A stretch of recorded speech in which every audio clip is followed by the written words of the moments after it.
আমরা মরেই যাব। মৃত্যুর যন্ত্রণার এক মুহূর্ত আমাদের দুনিয়া সব ভুলায় দিবে। হযরত নূহ আলাইহিস সালামের জামানার ওনার একজন বংশধরকে ঈসা আলাইহিস সালাম কবর থেকে তুলছিলেন। ঈসা নবীর জামানায় কিতাবের মধ্যে আছে, ঈসা নবী তখন নূহ আলাইহিস সালামের বংশধরকে জিজ্ঞেস করছিল, আপনি দুনিয়াতে কতদিন হায়াত পাইছিলেন? তিনি বলছেন 450 বছর। তখন ঈসা আলাইহিস সালাম জিজ্ঞেস করছে, হে নূহ নবীর বংশধর, আপনার চুল দাড়ি সাদা হইছে কোন বছর? 450 বছরের ভিতরে। নূহ আলাইহিস সালামের বংশধর বললেন, হে নবী ঈসা, আল্লাহর কসম 450 বছরে আমার চুল দাড়ি কোনোদিন সাদা হয় নাই। মৃত্যু পর্যন্ত আমার চুল দাড়ি 450 বছর কালোই ছিল। কিন্তু আল্লাহর কসম নবী ঈসা, মালাকুল মউত আজরাইল যখন আমার জান কবজ করতে শুরু করে, এই জান কবজের এই কয়েক সেকেন্ডের কষ্টে আমার চুল দাড়ি 450 বছরের কালো চুল দাড়ি সাদা হয়ে। দোস্ত আমার কাছে কিতাব আছে গাড়িতে, ওয়াজাআত সাকরাতুল মাউত বিল হক। ওই কিতাবের মধ্যে আছে নবীজির বিখ্যাত একজন সাহাবী হযরত আমর ইবনুল আস রাদিয়াল্লাহু তাআলা আনহু, অনেক বড় জলিলুল কদর সাহাবী ছিলেন। ইসলামের ইতিহাসে রাসূলুল্লাহ সাল্লাল্লাহু আলাইহি সাল্লামের সাহাবাদের মধ্যে সবচেয়ে বড় যোদ্ধা যারা ছিলেন তার মধ্যে উনি একজন। মিশর বিজেতা, মিশর যিনি বিজয় করেছিলেন হযরত আমর ইবনে আস, ওনার ইন্তেকালের পূর্ব মুহূর্তে যখন উনি মৃত্যু সজ্জায়, ওনার মৃত্যু যন্ত্রণা শুরু হয়েছে, সাকরাতুল মাউত, ওনার ছেলে কিতাবে লিখছে আব্দুল্লাহ ইবনে আমর ইবনুল আস, ছেলেও সাহাবী ছিলেন, বাপ ফুত দুইজনই সাহাবী ছিলেন। ওনার ছেলে আব্দুল্লাহ এই মৃত্যুর পূর্ব মুহূর্তে ওনার আব্বা আমর ইবনে আস রাদিয়াল্লাহু তাআলা আনহুকে জিজ্ঞেস করলেন, আব্বা এই মুহূর্তে মৃত্যু যন্ত্রণা আপনার কাছে কেমন মনে হচ্ছে? আপনি আমাকে একটু বলেন। কসম আল্লাহর, সাহাবী আমর ইবনে আস বলে, ইয়া বুনাইয়া, হে আমার কলিজার টুকরা সন্তান, কাআন্না জিবালাদ দুনিয়া আলা সাদরি, আমার কাছে মনে হচ্ছে পৃথিবীর সবগুলো পাহাড় আমার বুকের উপরে চাপ দিয়ে রাখছে। কাআন্না জিবালাদ দুনিয়া আলা সাদরি, পৃথিবীর সবগুলো পাহাড় আমার বুকে চাপ দিয়ে রাখছে। ওয়া কাআন্নী আতানাফাসু মিন সাকবিল ইবরা, আর তিনি বলেন, বাপ আমার, সন্তান আমার মনে হয় আমি যেন সুইয়ের ছিদ্র দিয়া একটু নিঃশ্বাস নিতেছি। দোস্ত আমার, নবীর 60 বছরের সাহাবী যদি বলে দুনিয়ার সব পাহাড় আমার বুকে চাপা দিয়া রাখছে মৃত্যুর মুহূর্তে, 30 বছরের নাফরমান গত 30 বছর ধরে যে সুদ খায়, তার মৃত্যু যন্ত্রণা কি হবে? 365 দিনে খোদার এক বছরে যে কোনো দিন 5 ওয়াক্ত নামাজ পড়ে না, সেই নাফরমানের মৃত্যু যন্ত্রণা কেমন হবে? বছরের পর বছর যারা হারাম খায়, হারাম উপার্জন করে, মিথ্যা বলে, হারাম রোজগার করে, বছরের পর বছর যারা বেপর্দা, বছরের পর বছর যারা রাতের পর রাত যুবক, নারী, ছবি, অস্থি দৃশ্য, উলঙ্গ নাচ গান, মোবাইলের অসভ্যতা নিয়ে ব্যস্ত আছো বাপ, তুমি বাপ যদি মরে যাও, মৃত্যুর মুহূর্তে তোমার যন্ত্রণা কেমন হবে? কেমন হবে? সাথী আমার, দোস্ত আমার, বন্ধু আমার, আমি অনুরোধ করছি আজ এই 2 দিন ব্যাপী তাফসীরুল কোরআন মাহফিলে আমি ছোট ভাই, আমি অনুরোধ করলাম, কবর ভুলে গেলে চলবে না, মৃত্যু ভুলে গেলে চলবে না। ভুলে গেলে কেউ থাকতেও পারে নাই, অহংকার করে কেউ থাকতে পারে নাই, নাফরমানি করে কেউ থাকতে পারে নাই, আল্লাহর হাত থেকে কেউ ছুটতে পারে নাই, আল্লাহর বাঁধন থেকে কেউ ছুটতে পারে নাই বাপ। আয়াহসাবু আল্লান ইয়ারাহু আহাদ, আল্লাহ বলে আমার বান্দা কি জানে না, সে কি ভেবেছে তাকে কেউ দেখে না? আমার থেকে ছুটবা কেমনে বান্দা? আমার থেকে ছুটবা কেমনে?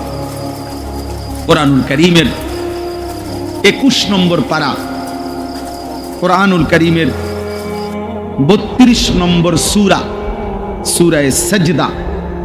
এই যে আমরা যে সেজদা দেই নামাজে, এই সেজদা, এই সূরাটার নাম। এই সূরার 5টা আয়াত 10, 11, 12, 13, 14, 15 না 14, 10, 11, 12, 13, 14 এই মোট 5টি আয়াত আমি আপনাদের সামনে তেলাওয়াত করেছি। এই আর অল্প একটু সময় ইনশাআল্লাহ। আমার মূলত বয়ান করার কথা ছিল মাগরিব বাদ। আমার ব্যক্তিগত সমস্যার কারণে আমি আব্দুল কুদ্দুস ভাইকে বলছিলাম এশার নামাজের পরে বয়ান করব। অল্প একটু সময় আমি আপনাদের সামনে এই 5টা আয়াতের সংক্ষিপ্ত একটু কথা পেশ করতে চাই। তাফসীরুল কোরআন মাহফিলের একটা বড় বৈশিষ্ট্য কোরআনুল কারীমের তাফসীর, কোরআনুল কারীমের তাফসীর হওয়া। কোরআনুল কারীমের তাফসীরের ক্ষেত্রে লক্ষণীয় বিষয় হলো প্রত্যেকটা বিবেকবান মুসলমানের লক্ষ্য রাখতে হবে যিনি কোরআনুল কারীমের তাফসীর করছেন তার কথার মধ্যে, তাফসীরের মধ্যে 6টি জিনিস থেকে কথা থাকতে হবে। তাফসীরুল কোরআন হইতে হবে। কোরআনুল কারীমের প্রথম তাফসীর করতে হবে কোরআনেরই ভিন্ন কোনো আয়াত দ্বারা। আমি এই আয়াতের তাফসীর করবেন তো কোরআনের অন্য আয়াত দ্বারা। কোরআনুল কারীমের দ্বিতীয় তাফসীর হবে রাসূলুল্লাহ সাল্লাল্লাহু আলাইহি ওয়াসাল্লামের কথা, কাজ, বক্তব্যের দ্বারা। কোরআনুল কারীমের তৃতীয় তাফসীর হবে সাহাবায়ে কেরামের বক্তব্যের দ্বারা। কোরআনুল কারীমের চতুর্থ তাফসীর হবে সাহাবাদেরকে যারা ঈমানের সাথে দেখছেন, সাহাবাদের থেকে দ্বীন শিখছেন যারা তাবিঈন, তাদের বক্তব্যের দ্বারা। কোরআনুল কারীমের পঞ্চম তাফসীর হতে হবে আরবি ভাষায়, বিশুদ্ধ আরবি ভাষায় এই শব্দ যেই অর্থে ব্যবহৃত হয় ওই ব্যবহারের আলোকে। কোরআনুল কারীমের ষষ্ঠ তাফসীর হইতে হবে যিনি বলতেছেন তিনি পূর্ণ ঈমান, আমল, তাকওয়া সহ সুস্থ, পক্ষপাত মুক্ত, আকলে সালিম, সুস্থ, সুন্দর, স্বাভাবিক, আমল আখলাক ওয়ালা আকলের অধিকারী কিনা সেটা লক্ষ্য কর। বুঝেন নাই কথা? আকলে সালিম হওয়া। এই জন্য পৃথিবীতে এই 6টি মূল সূত্র থেকে বিচ্ছিন্ন কথা যত সুন্দরী হোক, জাকজমকই হোক, যত চমৎকারী হোক, সেটা তাফসীরুল কোরআন হতে পারে না। তাফসীরুল কোরআন হইতে পারে না। ব্যক্তিগত কথা, নিজস্ব চেতনা, পূর্বসূরীরা কে কি বলছেন এত কিছুর দরকার নাই। আমি বুঝছি এইটা, আমার মত এইটা। এই কথার উপরে রাসূলুল্লাহ সাল্লাল্লাহু আলাইহি ওয়াসাল্লামের কথা, সাহাবাদের কথা, তাবিঈনের কথা, আরবি ভাষার বিশুদ্ধ রীতির কোনো কথা এগুলো নাই। এগুলো বাদ দাও। আমি যেটা বলছি এটা আমি কি কম বুঝি নাকি? না, আপনি কিচ্ছুই বোঝেন না। আপনি ঘোড়ার ডিম বোঝেন, আপনি ঘোড়ার ঘাস বোঝেন, আপনি কিছুই বোঝেন না। আপনি যদি বুঝতেন তো এটা বুঝতেন যে পূর্ববর্তীদের বক্তব্যের আলোকে আপনার ব্যাখ্যা করা উচিত ছিল।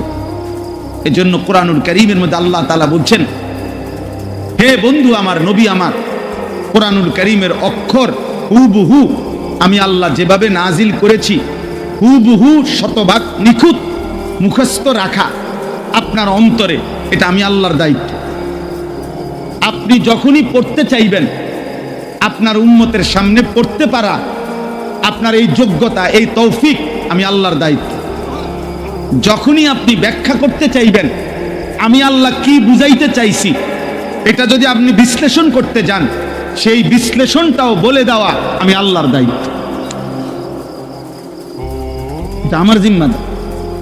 লা তুহাররিক বিহি লিসানাকা লিতা'জারা বিহি ইন্না আলাইনা জামআহু ওয়া কুরআনা।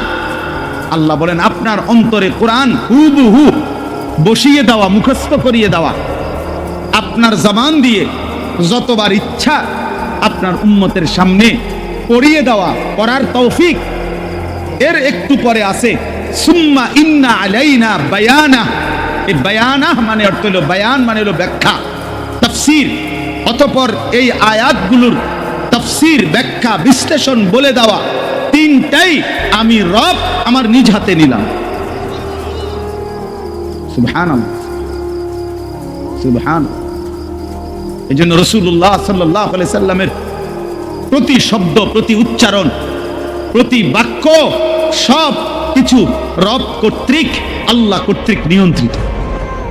তিনি যখন হাসতেন তো ঠিক কতটুকু হাসবেন এটা আল্লাহ তাআলা নবী সাল্লাল্লাহু আলাইহি সাল্লামকে সাজিয়ে দিয়েছে। তিনি যখন কাঁদতেন তো কতটুকু পরিমাণ কাঁদবেন, কি চিৎকার দিয়া কাঁদবেন, না লাফাইয়া কাঁদবেন, না গৈরাইয়া কাঁদবেন, তা আল্লাহ তাআলা বলেন, বন্ধু আপনার হাসি, আপনার কান্না, আপনার হাঁটা, আপনার চলা, আপনার উঠা, আপনার বসা, আপনার আচরণ, আপনার উচ্চারণ, আপনার রাত, আপনার দিন, আপনার সকাল, আপনার দুপুর, আপনার ঘর, আপনার সংসার, আপনার বাজার, আপনার ব্যবসা, আপনার একাকিত্ব জীবন, আপনার সকলের মাঝে জীবন, স্ত্রীর সাথে আখলাক, সন্তানের সাথে আখলাক, মানুষের সাথে আখলাক, রাষ্ট্র পরিচালনার নীতি, সব আমি আল্লাহ একটা করে ঠিক করে দিয়েছি। আমি নবী সাল্লাল্লাহু আলাইহি সাল্লাম বাথরুমে বাম পা দিয়ে ঢুকতেন কেমনে? কেন? সাহাবায়ে কেরাম বুদ্ধি দিছে এই জন্য। ডান পাও দিয়া বের হইতেন কেন? ওই কয়েকজনের তুই জিগাইল হইছে কোন পাও দিয়া বাইরে হইলে ভালো হয় এরপরে নাকি? না না, আল্লাহ ফয়সালা দিছে, আল্লাহ ফয়সালা দিছে। ওয়া ইন্নাকা লাআলা খুলুকিন আযীম, আল্লাহ কসম করে বলেছেন, বন্ধু আমার, দোস্ত আমার, আমি আল্লাহ কসম করে বলছি, আপনাকেই আমি আল্লাহ তাআলা চরিত্রের সম্পূর্ণ সর্বোচ্চ আখলাকের নীতি, নৈতিকতা, চরিত্র, ব্যবহার, আখলাক, উত্তম আচরণ বলতে যা বুঝায় সবকিছুর সর্বোচ্চ মাত্রা, পূর্ণ শিখর আমি আপনাকে দিয়েই, সর্বোচ্চ পূর্ণাঙ্গ চরিত্র আখলাক দিয়েই সাজিয়ে আমি আল্লাহ আপনাকে পাঠিয়েছি। আছে খুবা হামা দারান তু তনহা দার।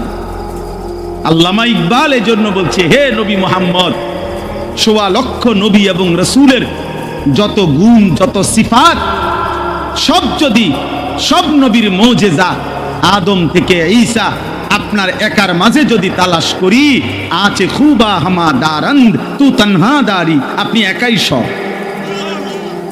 আপনি একাই সব। আপনার হাসিও সেরা, আপনার কান্নাও সেরা, আপনার সব সুন্দর, সব সুন্দর, সব সুন্দর, সব সুন্দর। আপনার পরে কোনো কিছুতে, কোনো কিছুর জন্য একটা সুতার বুদ্ধি, এক সুতা, একটা কথা, নতুন বুদ্ধি, নতুন পরামর্শ, নতুন কোন পদ্ধতি বলার জন্য আল্লাহ বলছে, বন্ধু আর কোনো দরকার নাই, সবকিছুর পূর্ণাঙ্গ, সবকিছুর চূড়ান্ত নিয়ম, পদ্ধতি, আদব, আখলাক, শিষ্টাচার, নৈতিকতা, ভদ্রতা, আচরণ, উচ্চারণ সব পূর্ণ করে আপনাকে আমি পাঠাইছি। আল্লাহ তাআলা আমাদেরকে আজ 5 ডিসেম্বর 2025 রোজ শুক্রবার কুমিল্লা জেলা মুরাদনগর উপজেলাধীন ঐতিহ্যবাহী কোম্পানিগঞ্জ বাজার ফল ব্যবসায়ী সমিতির উদ্যোগে আজকের এই 2 দিন ব্যাপী 26তম বার্ষিক তাফসীরুল কোরআন মাহফিলে প্রথম দিনে এই পর্বে আল্লাহ তাআলা আমাদেরকে আসবার, বসবার, আল্লাহর জন্যই অংশগ্রহণ করার তৌফিক দান করেছেন। আলহামদুলিল্লাহ। প্রিয় ভাই নওজোয়ান, দয়া করে আল্লাহর কথা বসে শুনলে ভালো। দোস্ত, এটা তো আল্লাহর কথার প্রতি আদব, এটা কোনো জনসভা না, নির্বাচনী প্রচারণা না, ভোটের কোনো ক্যাম্পেইন না। অতএব দয়া করে আমি অনুরোধ করছি, শুধুমাত্র তামাশা দেখার বিষয় না এটা। যে যতক্ষণই শোনেন, 1 মিনিট হোক, 2 মিনিট হোক, 10 মিনিট হোক আর 10 ঘন্টা হোক, দয়া করে প্রত্যেকেই বসে শোনেন। মাটির মানুষ মাটিতে বসলে লজ্জার কিছু নাই, অপমানের কিছু নাই। এই জন্য ভাইয়া প্রত্যেককে বলছি, প্রত্যেক দয়া করে আদবের সাথে মহব্বতে বসেন। যদি একান্তই কেউ বসতে রাজি না হন তাহলে চলে যান, দয়া করে আমি অনুমতি দিলাম। যদি মনে করেন তামসা দেখতে আসছেন তো তামসা তো দেখলেন, এখন অনুগ্রহপূর্বক চলে গেলে ভালো হয়। জি ভাই, এটা বসতে হবে। এই যে আপনারা ফয়সালা করতে হবে, আপনারা বসতে হবে। জায়গা আছে, কেন বসবেন না বলেন? পিছনে যান, নওজোয়ান ভাই পিছনে যাও, ভাই প্রত্যেকে পিছনে যান, বসেন।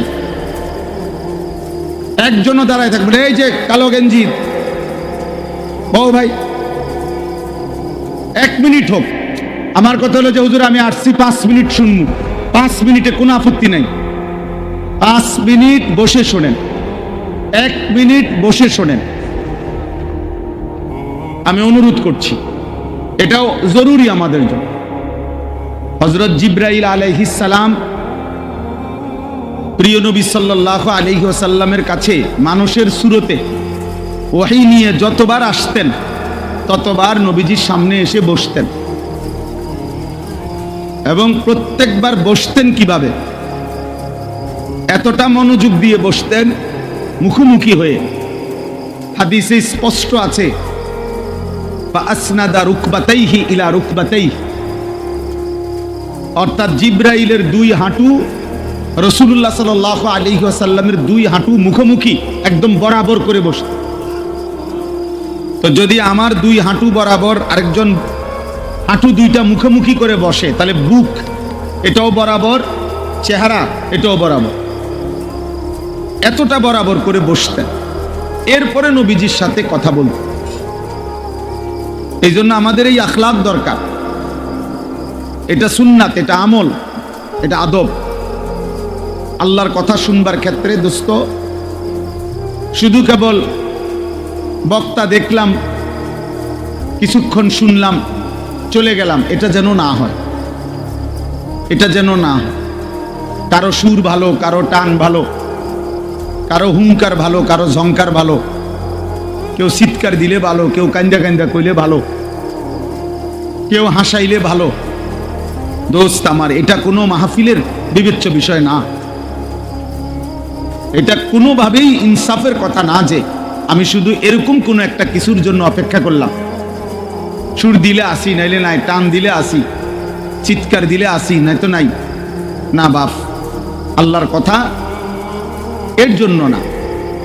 কোরআনুল কারীমের মধ্যে আল্লাহ তাআলা বারবার এটা বলছেন, লাআল্লাকুম তাযাক্কারুন। কেন আমার কথা নাজিল করছি? আল্লাহ তাআলা বলেন যেন তোমরা উপদেশ গ্রহণ করতে পারো।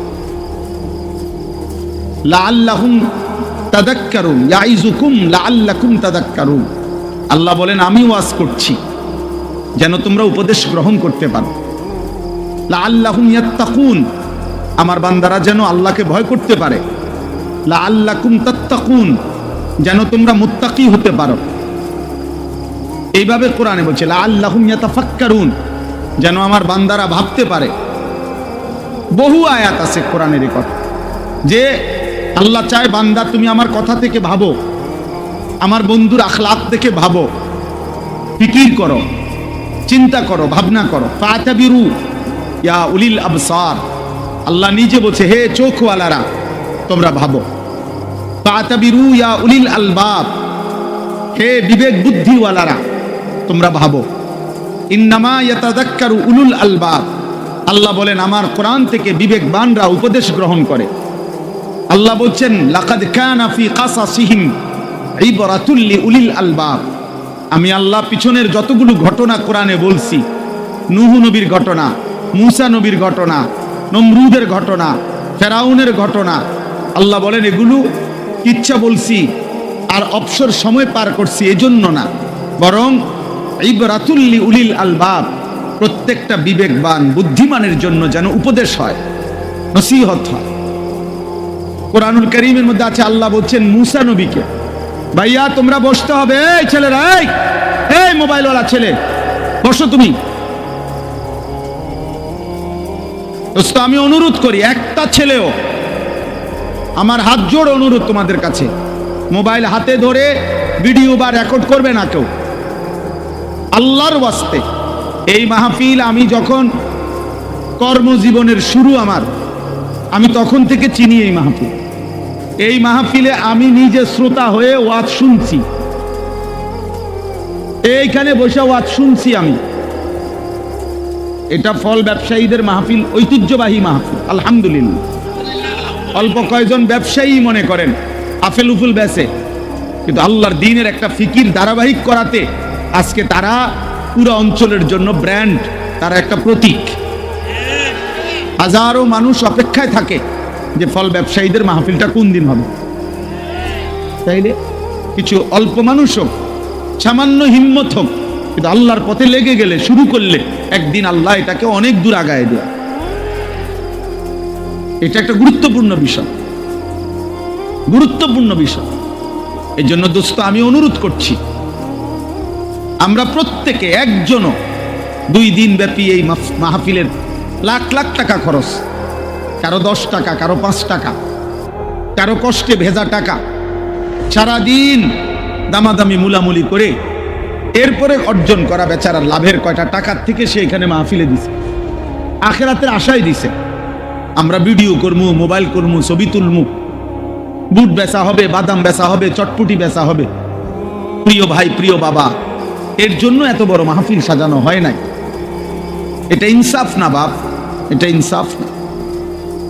10 লাখ টাকা যদি খরচ হয়, তাহলে এই 5-10 লাখ টাকার মাকসাদ এটা নয়, বরং আখেরাত। আখেরাত, পরকালের একটু সঞ্চয়, আখেরাতের একটু পুঁজি, আখেরাতের পুঁজি। এই জন্য দোস্ত আমি অনুরোধ করছি প্রত্যেকে, আমার কথা হলো মোবাইল চালাবার দরকার তো আপনি বাইরে যান, আল্লাহর কথা দিল দিয়ে শোনেন, দরদ নিয়ে শোনেন। বলতেছিলাম ফেরাউনের মতো কাফেরের কাছেও যখন আল্লাহ তাআলা মুসা আলাইহিস সালামকে পাঠাইছেন, কোরআনে আছে, আল্লাহ বলছেন, হে মুসা, ফেরাউনের মতো এই খোদা দাবিদার, এই নিকৃষ্ট কাফের, এত বড় জালেম, তার কাছে তুমি যাও, আমার কথা বলো, কালেমার দাওয়াত দাও। কেন?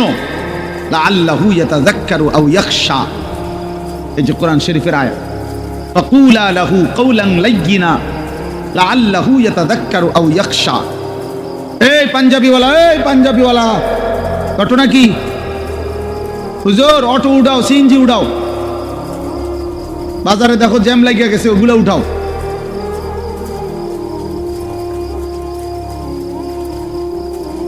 এই জন্য বললাম, আল্লাহ তাআলা বললেন মুসাকে, তুমি ফেরাউনের কাছে আমার দাওয়াত দাও, কালেমার কথা বলো। কেন? লাআল্লাহু ইয়াতাযাক্কারু আও ইয়াখশা, হয়তো সে উপদেশ গ্রহণ করবে অথবা আমি আল্লাহকে ভয় করব। তাহলে ফেরাউনের মতো একজন নিকৃষ্ট কাফের শেষ পর্যন্ত সে কি ঈমান আনছে? কথা বলেন না।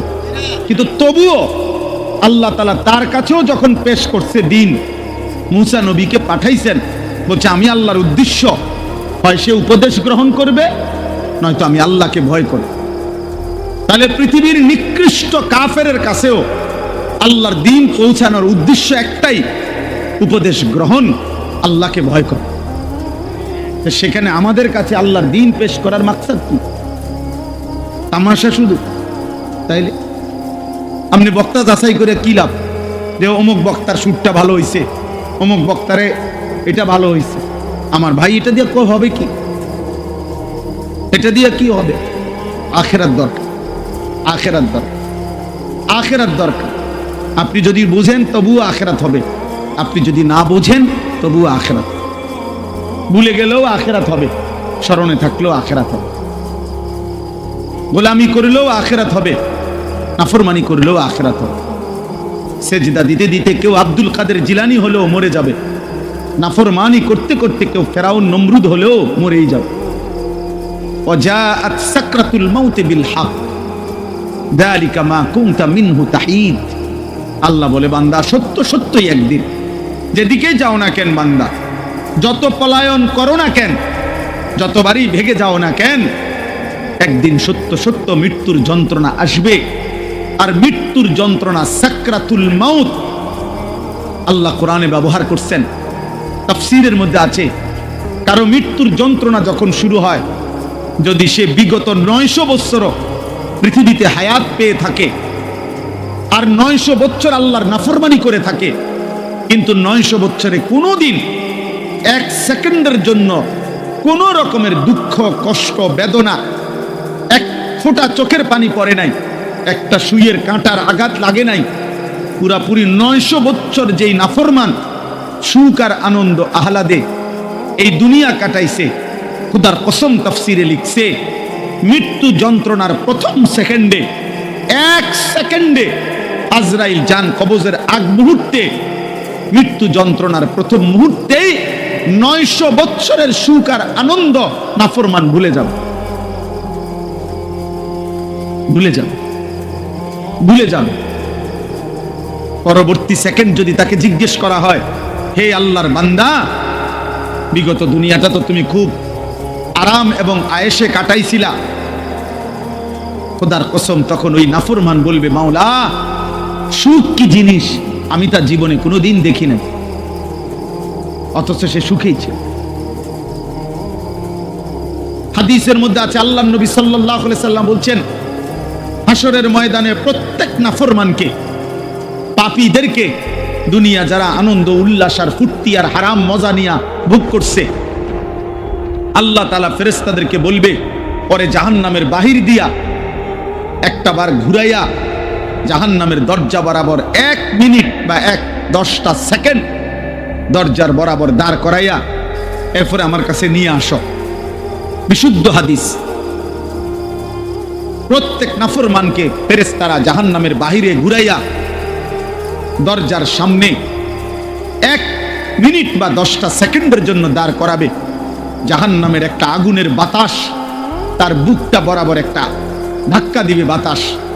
আল্লাহর কসম, নবী বলেন, ফেরেশতা যখন এরপরে ওই নাফরমান ব্যক্তিকে আল্লাহর সামনে আনবে, আল্লাহ তাআলা জিজ্ঞেস করবে, আমার বান্দা, দুনিয়ার হায়াত তো তুমি খুব আরামেই কাটাইছিলা, ঠিক না?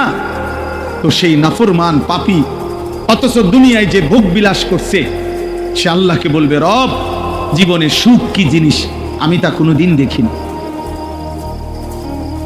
জাহান্নামে এখনো ঢুকে নাই, জাহান্নামের প্রথম বাতাসের ধাক্কা। প্রিয় ভাই, প্রিয় বন্ধু, দুনিয়া ভুলাই দেব, সুখের দুনিয়া, সুখের দুনিয়া। এখনো অনেক ছেলে মাঝখানে মোবাইলের ছবি তুলাইতেছ, ফালতু বাপ, তুমি উঠে গেলে ভালো। আমি তো ভোটের জন্য আসি নাই, কাজে ব্যাপক জনসমর্থন আমার দরকার নেই। আমি নির্বাচনে প্রার্থী না, আমার কোনো ভোটের দরকার নেই, কাজে আমার ব্যাপক সমর্থন লাগবে এমন না। আমি 2-4-5 জন মানুষের সামনেও বয়ান করছি। অতএব দয়া করে আমি অনুরোধ করছি, আমাদের দিকে তাকায় আসুন এবং সকল বক্তার ওয়াজ নিজের ফায়দা দরকার। এই মোবাইলগুলোতে লক্ষ লক্ষ ওয়াজ আছে, সব বক্তার ওয়াজ আছে। দোস্ত, আমার জীবনে থাকা দরকার, আমার কলিজায় থাকা দরকার, আমার হৃদয়ে উপলব্ধি দরকার, আমার বিবেকের অনুভূতি দরকার। এটুকু যদি ভাবনা না আসে, 3টা ঘন্টা আল্লাহর কথা শুনলাম অথচ আমার হৃদয়ে সামান্যতম কোনো নড়াচড়া হয় নাই, কি শুনলাম? বললই কি, শুনলাম কি? আয়োজনই হলো। 10 ঘন্টা ওয়াজ শুনলাম, আমার হৃদয়ে কোনো অনুভূতি জাগে নাই। হাদিসের মধ্যে আছে, হযরত ইরবাদ ইবনে সারিয়া বলেন রাদিয়াল্লাহু তাআলা আনহু, নবীজি আমাদের সামনে ওয়াজ করেছেন। ওয়াজানা রাসূলুল্লাহ সাল্লাল্লাহু আলাইহি ওয়াসাল্লাম, নবীজি যখন আমাদের সামনে ওয়াজ করলেন, তিনি বলেন, জারাফাত মিনহাল উয়ুন ওয়া ওয়াজিলাত মিনহাল কুলুব, আমাদের প্রত্যেকের চোখ দিয়ে অঝরে পানি ঝরতে লাগলো এবং আমাদের অন্তরগুলো আল্লাহর ভয়ে কাঁপতে শুরু করলো। এ ছিল ওয়াজের ফলাফল, প্রতিক্রিয়া সাহাবায়ে কেরাম। এই জন্য দোস্ত, আমরা প্রত্যেকেই এই কথা মনে রাখতে হবে, আমরা মরেই যাব। মৃত্যুর যন্ত্রণার 1 মুহূর্ত আমাদের দুনিয়া সব ভুলাই দিবে। হযরত নূহ আলাইহিস সালামের জামানার ওনার একজন বংশধরকে ঈসা আলাইহিস সালাম কবর থেকে তুলছিলেন। ঈসা নবীর জামানায় কিতাবের মধ্যে আছে, ঈসা নবী তখন নূহ আলাইহিস সালামের বংশধরকে জিজ্ঞেস করছিল, আপনি দুনিয়াতে কতদিন হায়াত পাইছিলেন? তিনি বলছেন 450 বছর। তখন ঈসা আলাইহিস সালাম জিজ্ঞেস করছে, হে নূহ নবীর বংশধর, আপনার চুল দাড়ি সাদা হইছে কোন বছর? 450 বছরের ভিতরে। নূহ আলাইহিস সালামের বংশধর বললেন, হে নবী ঈসা, আল্লাহর কসম 450 বছরে আমার চুল দাড়ি কোনোদিন সাদা হয় নাই। মৃত্যু পর্যন্ত আমার চুল দাড়ি 450 বছর কালোই ছিল। কিন্তু আল্লাহর কসম নবী ঈসা, মালাকুল মউত আজরাইল যখন আমার জান কবজ করতে শুরু করে, এই জান কবজের এই কয়েক সেকেন্ডের কষ্টে আমার চুল দাড়ি 450 বছরের কালো চুল দাড়ি সাদা হয়ে। দোস্ত আমার কাছে কিতাব আছে গাড়িতে, ওয়াজাআত সাকরাতুল মাউত বিল হক। ওই কিতাবের মধ্যে আছে নবীজির বিখ্যাত একজন সাহাবী হযরত আমর ইবনুল আস রাদিয়াল্লাহু তাআলা আনহু, অনেক বড় জলিলুল কদর সাহাবী ছিলেন।